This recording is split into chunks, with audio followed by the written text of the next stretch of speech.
Hey, Rabbi Josh here. So I didn't mention this last week, but also in last week's Torah portion, there was a major close call. Isaac came this close to being killed. He was only saved at the very, very, very last minute. It's a crazy story. If you haven't read it, read last week's Torah portion. If you're disturbed, you should be. You're not the first. Come see me. We can hash it out. But suffice it to say, he lives, happy ending, and we all breathe a sigh of relief, which is exactly how a lot of people around here are feeling this week because of last week's events.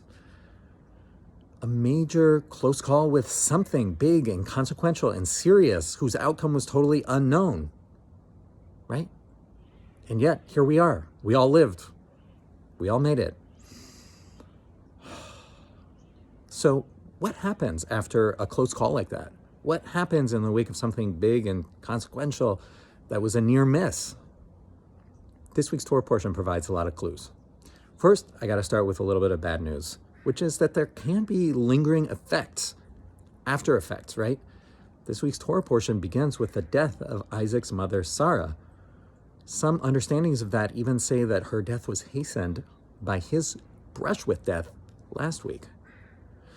Now, I don't see anyone dying because of what happened in our world last week, God forbid, but there can be lingering effects. So if you're feeling nervous or shaken or still uncertain or just exhausted, take a break.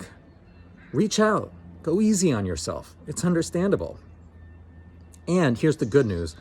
The bulk of this week's Torah portion is about life moving forward, new possibility. Isaac, who had the brush with death last week, finds new love, starts a new life, a really sweet romance with Rebecca. Read it if you haven't before.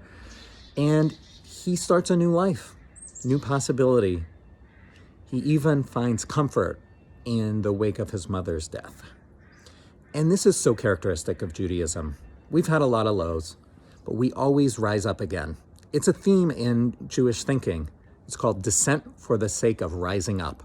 That whenever we go down, whenever we have lows, we rise up even higher to new life-affirming heights. And so may it be for all of you and for all of us this week.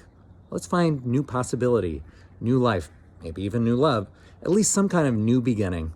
Let's use this Shabbat to regenerate and refresh and take a break and prepare for a new future together. Shabbat Shalom.